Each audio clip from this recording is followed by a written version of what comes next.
Hello दोस्तों, welcome to the movie diaries. दोस्तों, आज की फिल्म किस्सा।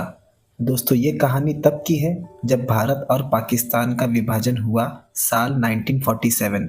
ये कहानी एक सिख परिवार की है जो विभाजन के बाद आकर भारत के पंजाब में बस गए।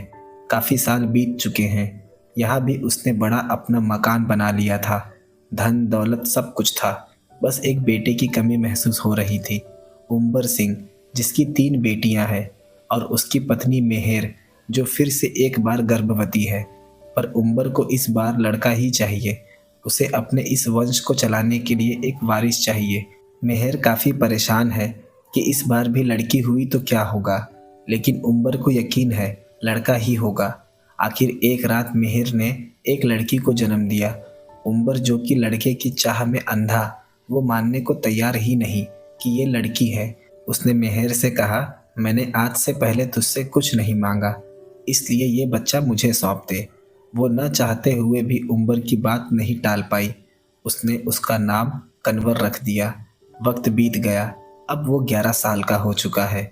उम्बर उसे अपने साथ ही रखता, बिल्कुल लड़कों की तरह, कपड़े और वेशभूषा।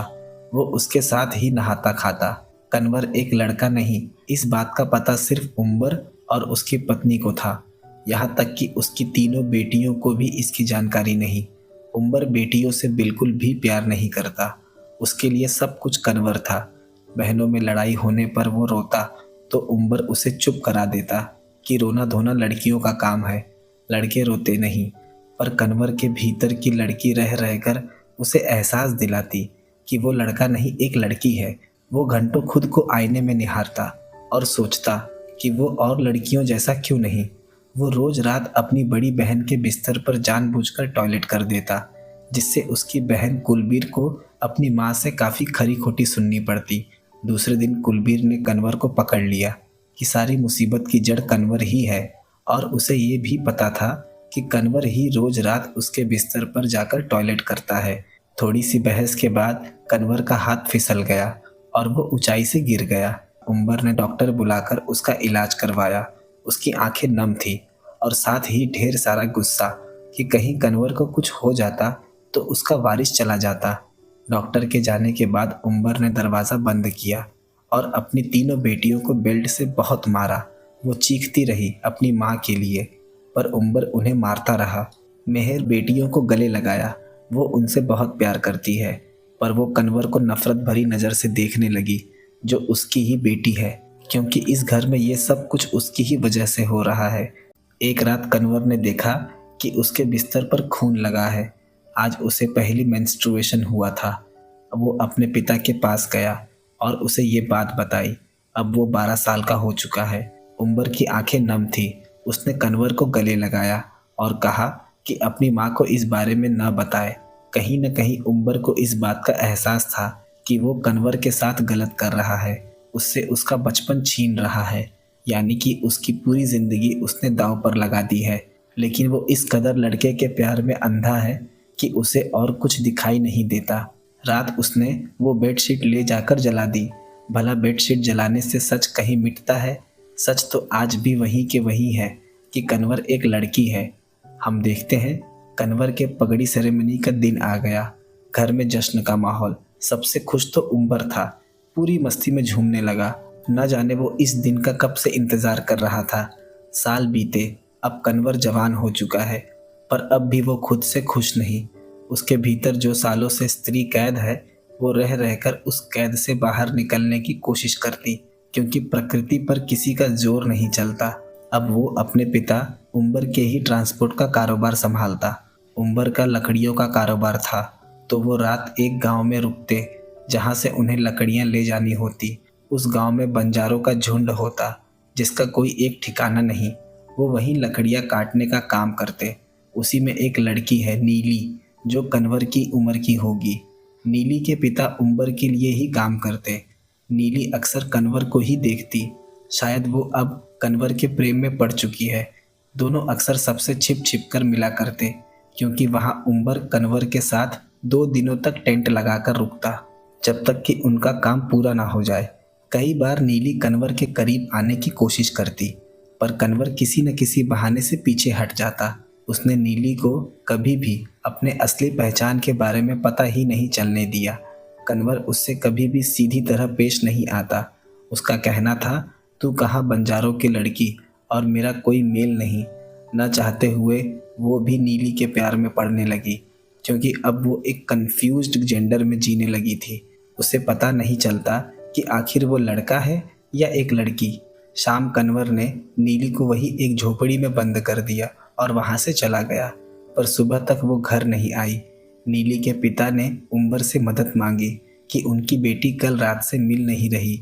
उम्बर ने कहा वो पता लगा लेगा। सुबह कन्वर वहाँ गया। नीली अब भी वहीं थी। नीली ने कहा कि मैं रात भर घर से बाहर रही, अब कन्वर को उससे शादी करनी ही होगी, वरना उसके बंजारों का झुंड मिलकर कन्वर और उसके पिता को जान से मार देंगे। कन्वर काफ़ी सोच में पड़ गया, क्योंकि वो नीली से शादी नहीं कर सकता। वो एक लड़की है, आखिर वो नीली को इस बारे में बताए भी तो कैसे। पर इतने में नीली हंस पड़ी कि वो मजाक कर रही थी। तभी वहाँ नीली का पिता और उम्बर आ गया। उसने दोनों को एक साथ देखा तो समझ गया। उम्बर ने बिना वक्त गवाए कह दिया कि कन्वर की शादी वो नीली से करेगा। नीली का पिता ये सुन काफ़ी खुश हुआ कि एक बंजारे की लड़की को उम्बर अपने घर की बहू बनाएगा। उसके लिए तो ये बड़ी बात थी। नीली भी काफ़ी खुश हुई, पर कन्वर खुश नहीं। बिना उससे पूछे ही उम्बर ने ये रिश्ता तय कर दिया। शादी के बाद जब नीली को उसकी सच्चाई का पता चलेगा तो क्या होगा, ये सोचकर कन्वर का माथा फट जाता है। पर उम्बर अक्सर उसे यही कह के मना लेता कि वो सब ठीक कर देगा। आखिर दोनों की शादी हो ही गई। सुहाग रात को उम्बर और मेहर नीली के कमरे में गए। वहाँ उन्होंने उससे झूठ कह दिया कि बचपन में एक एक्सीडेंट की वजह से कन्वर वो सब नहीं कर सकता जो एक स्त्री एक पुरुष से चाहती है। उम्बर यहाँ कह रहा था कि कन्वर उसे कोई फिजिकल सेटिस्फैक्शन नहीं दे सकता और ना ही वो कभी पिता बन सकता है। ये सारी बातें सुन नीली के होश उड़ गए। उसका कहना था कि उन्हें ये सारी बातें शादी के पहले बतानी थी। उम्बर ने कहा, तुझे यहाँ हर तरह के ऐशो आराम मिलेंगे, धन दौलत वो सब कुछ, बस इस राज को राज बनाए रखना। लेकिन नीली काफ़ी गुस्से में थी। इतना कहकर उम्बर कमरे से चला गया। नीली ने अपने घर जाने की इच्छा जताई। मेहर ने उसे समझाया, तू यहाँ कन्वर की पत्नी बन के नहीं रह सकती, तो मेरी बेटी बनकर रह। नीली के लिए ये सब कुछ किसी भयानक सपने की तरह था। रात नीली और कन्वर के बीच कोई बातचीत नहीं हुई। नीली बस उसे गुस्से भरी नज़रों से देखती रही। वहीं कन्वर उससे अपनी नज़रें छिपाने लगा। दूसरे दिन वो नीली को शहर ले गए। सोने का हार दिलवाया, काफ़ी कीमती और वजनी हार होगा। उम्बर ने कहा, अगर तू इसी तरह अच्छे से रही तो एक दिन तुझे मैं ये सोने की पूरी दुकान भेंट कर दूंगा। उम्बर बड़ी गलत फहमी में था। उसे पता नहीं कि किसी भी स्त्री को सोने हीरे जवाहरातों से कभी संतुष्ट नहीं किया जा सकता। स्त्री तो बस प्रेम की भूखी है। उसका पूरा रस और स्वभाव ही प्रेम का है, और उस प्रेम से नीली पूरी तरह वंचित रह गई। रात कन्वर काफ़ी उदास है। उम्बर ने हर बार की तरह उसे फिर वही बात कही कि तू फिक्र ना कर, मैं सब ठीक कर दूंगा। उसने बताया कि जब वो पाकिस्तान से भारत आया था तो एक उसकी पत्नी का ही साथ था जो वो संभल गया। एक पुरुष के जीवन में पत्नी की भूमिका अहम होती है। मेहर ने नीली से कहा, अगर तू खुश रहेगी तो कन्वर भी खुश रहेगा। नीली ने कुछ कहा नहीं, पर हम उसके भीतर हो रही घुटन को समझ सकते हैं। उसने कन्वर को अपने पास बुलाया और खाना परोसा, पर दोनों के बीच कोई बातचीत नहीं हुई। लेकिन कन्वर को अब भी लगता है कि सब कुछ संभल जाएगा। रात हम देखते हैं सभी सो गए। नीली ने अपने सूटकेस में कपड़े और ज्वेलरी रखी और उसे लेकर वहाँ से निकलने लगी। लेकिन बुरी किस्मत नीली की, उम्बर ने उसे जाते हुए देख लिया। उसे पता चल गया कि नीली घर छोड़कर भाग रही है। वहाँ उसने नीली का रेप करने की कोशिश की। उसकी चीख सुन कन्वर वहाँ आ गया। जब उसने ये नज़ारा देखा तो उसे यकीन नहीं हुआ। उसका पिता नीली का रेप कर रहा है। उम्बर ने उसे भीतर जाने को कहा, क्योंकि यही एक रास्ता है इस खानदान को वारिस दिलाने का। इसके अलावा और कोई रास्ता नहीं। कन्वर रोने लगा। उसने नीली को बचाने की कोशिश भी की, पर वो नहीं माना। कन्वर भीतर गया और बंदूक लेकर उम्बर को गोली मार दी। कन्वर अपने पिता को देख रोने लगा। कहते हैं कि मरता हुआ शख्स कभी झूठ नहीं कहता। उम्बर ने भी आज स्वीकार कर लिया कि कन्वर एक लड़का नहीं बल्कि लड़की है। ये सारी चीज़ों को देख नीली पूरी तरह से चौंक गई कि सालों से इस परिवार ने कितना कुछ सहा है। उम्बर की मौत हो गई, सुबह लाश घर में पड़ी है। कन्वर की आंखें नम है। मेहर ने कहा, तुम दोनों यहाँ से दूसरे गांव चले जाओ, जहाँ उम्बर का घर है, जो काफ़ी दिनों से बंद है। बक्से में कुछ गहने और पैसे रख दिए हैं। यहाँ कन्वर ने अपनी माँ से कुछ ऐसा कहा कि वो रो पड़ी कि उसकी तीनों बहनों की तरह उसने कन्वर को उसके पिता से क्यों नहीं बचाया, क्योंकि वो भी तो उसका ही बच्चा था। बचपन से लेकर आज तक वो अपनी माँ की गोद में खेलने को तरसता रहा, बहुत सारी बातें करना चाहता था। मेहर ने उससे वादा किया कि वो कुछ दिनों में कन्वर के साथ रहने आ जाएगी, फिर लौटकर कभी नहीं जाएगी। वो उस घर पहुंच गए जिसकी कभी मरम्मत नहीं हुई, काफ़ी दिनों से बंद पड़ा था। वहाँ नीली ने कन्वर को अपने कपड़े दिए, पर कन्वर ने वो कपड़े न पहनकर लड़कों वाले कपड़े ही पहने। नीली को अब पता चल चुका था कि कन्वर एक लड़की है। नीली ने उसे समझाया कि अब तू आज़ाद है, जो मन चाहे वो कर, लड़कियों वाली ज़िंदगी जी, क्योंकि उम्र तो अब रहा नहीं। एक नए सिरे से जीवन की शुरुआत करे। नीली अब कन्वर के लिए फ़िक्र करने लगी, क्योंकि उसे बहुत सताया गया। सब तो सामने था, न जाने क्यों वो पहचान नहीं पाई कन्वर एक लड़की है। उसने कन्वर को लड़कियों वाले कपड़े पहनाए। उसे देख नीली ज़ोर ज़ोर से हंसने लगी कि उसे प्यार भी हुआ तो एक लड़की से। कन्वर आज अपने असली रूप में थी, बिल्कुल वही जो वो असल में है, न थोड़ा कम न थोड़ा ज़्यादा। नीली उसे आईने के सामने ले गई कि वो लड़की बनकर कितनी खूबसूरत लगती है, लेकिन कन्वर अपने इस रूप से खुश नहीं। कहीं न कहीं लड़का होना उसके जीवन में बस गया था, उससे बाहर आ पाना उसके बस में नहीं। गांव का एक परिवार सुबह कन्वर से मिलने आया, पर नीली ने उन्हें लौटा दिया कि उसकी तबीयत ठीक नहीं। उन्होंने कहा वो फिर कभी आ जाएंगे। नीली ने रात उसे कहा कि उसे अपने असली रूप को स्वीकारना होगा। वो कब तक ऐसे छिप कर रहेंगे? कन्वर ने कहा, एक बार माँ यहाँ आ जाएगी तो सब ठीक हो जाएगा। नीली अपनी पूरी कोशिश करती, पर हर बार नाकाम रहती। लड़कियों वाले कपड़े पहनते ही उसके पूरे शरीर में ऐसा लगता जैसे किसी ने लाखों कांटे एक साथ चुभा दिए हो। काफ़ी दिन बीत गए। कन्वर ने फैसला किया वो अपने घर माँ को लाने खुद जाएगी। जब वो अपने घर पहुंची तो वहाँ का नज़ारा बिल्कुल अजीब था। उसका घर जल चुका है, एक खंडहर में तब्दील हो चुका है। वहाँ सिर्फ उसकी बड़ी बहन बाली बची थी। उसकी माँ और दोनों बहनें जलकर मर चुकी। बाली पूरी तरह से पागल हो चुकी है। कन्वर उसे गले लगाकर रोने लगी। वो बहुत बहकी बहकी बातें करती कि उम्बर का कमरा उसे साफ करना है और उसके लिए खाना बनाना है। जब वो अपने पिता के कमरे में गई तो वहाँ उसने आईने में उम्बर का प्रेत देखा। वो सारा मामला समझ गई। उम्बर मर कर भी उनकी ज़िंदगी से नहीं गया। कन्वर ने अपनी बहन को वहाँ से ले जाने की काफ़ी कोशिश की, पर वो तैयार नहीं। अब कन्वर वापस अपने गांव लौटने लगी। उम्बर का प्रेत रास्ते भर उसका पीछा करने लगा। उम्बर ने कहा कि मैं यहाँ नीली और तुझे लेने आया हूँ। हम देखते हैं, आज लोहरी थी तो सभी जश्न में बाहर जुटे थे। नीली भी वहीं थी। कन्वर घर की खिड़की से देखती है, उम्बर वहीं खड़ा है। वो बिना उसे लिए यहाँ से नहीं जाएगा। कन्वर ने अपने कपड़े उतार दिए और खिड़की पर ज़ोर ज़ोर से चिल्लाने लगी कि वो शुरुआत से ही एक लड़की थी। उसने उसका बचपन और जवानी सब कुछ उससे छीन लिया। वो पूरी तरह से टूट कर रोने लगी। गांव की महिलाएं उसे खड़ी होकर देखने लगी।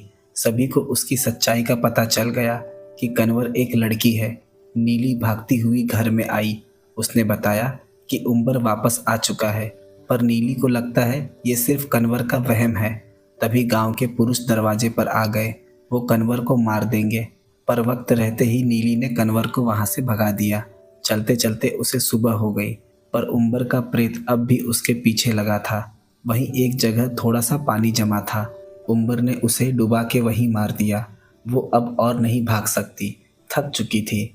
हम देखते हैं गांव वाले सोच रहे हैं कि नीली को क्या सज़ा दी जाए, और वो कन्वर को ढूंढ ही लेंगे। वो उनसे भाग नहीं सकती। तभी वहाँ उम्बर सिंह कन्वर के भेष में आ गया और गांव वालों के सामने अपने कपड़े उतार दिए कि क्या मैं औरत दिखता हूँ। गांव वाले सच जानकर वहाँ से चले गए कि कन्वर लड़का ही है, पर नीली को दिखाई पड़ रहा है कि ये उम्बर है। वो पूरी तरह से अचंभित रह गई। उसे यकीन नहीं हो रहा कि उम्बर लौट आया। और कन्वर की बात सच थी। वो अब डरने लगी। वो कन्वर की आवाज़ में बात करने लगा। वो नीली को अपने साथ अपने घर ले गया। नीली को पता चल चुका था, अब वो चाह के भी नहीं भाग सकती। उम्बर ने उससे कहा, फिक्र मत कर, सब ठीक हो जाएगा। हम देखते हैं नीली छत पर बैठ गई और नीचे कूद गई। नीली की भी मौत हो गई। हम देखते हैं उम्बर एक प्रेत बन चुका है। वो सालों से भटक रहा है और वो भागता ही रहेगा, क्योंकि मरने से पहले उसकी इच्छा अधूरी ही रह गई। वो चाहता था कि उस खानदान के लिए कोई उसे वारिस मिले, पर ऐसा हुआ नहीं। वो नीली से माफ़ी की उम्मीद करता है, क्योंकि उसे आज़ादी नहीं मिल रही। उसका प्रेत भी अब बूढ़ा हो चुका। कहानी इसी दृश्य के साथ खत्म हो गई। साल 1947 इस देश के इतिहास का सबसे बुरा दौर, जब देश के ही लोग एक दूसरे की जान के प्यासे हो गए। हत्या, लूट और बलात्कार, वो सारे घिनौने अपराध इस काल में हुए जिसकी कोई कल्पना भी नहीं कर सकता। हालांकि विभाजन का असर तो पूरे देश में देखने मिला, पर सबसे ज़्यादा हालात बुरे थे पंजाब के, जो दो हिस्सों में बट गया। ईस्ट पंजाब जो कि भारत के हिस्से में आया, और वेस्ट पंजाब जो पाकिस्तान के हिस्से चला गया। लोग अपने घरों को छोड़ने के लिए मजबूर हो गए। अपनी घर और ज़मीन को छोड़ भाग जाना पड़ा, जो उनके वंशजों ने हजारों सालों से अपने खून पसीने से बनाई थी, जहां उन्होंने एक साथ अच्छे और बुरे वक्त बिताए थे। विभाजन के कई साल बाद भी लोग इस ट्रॉमा से नहीं उभर पाए। दोस्तों, इस फिल्म का सबसे पेनफुल पार्ट था कन्वर और उसकी माँ के बीच की बातचीत, जहां कन्वर बताती है कि वो माँ के प्यार के लिए हमेशा से तरसती रही। अगर उसने एक बार को कोशिश की होती तो कन्वर को बचा लेती, पर उसने ऐसा होने नहीं दिया। कई दृश्य में हमें देखने मिलता है कि उम्बर पार्टीशन के जख्मों से अब तक नहीं उभर पाया। दोस्तों, कहानी पसंद आई हो तो वीडियो को लाइक, शेयर और चैनल को सब्सक्राइब जरूर कर दे। मिलते हैं अगले वीडियो में एक नए एक्सप्लेनेशन के साथ।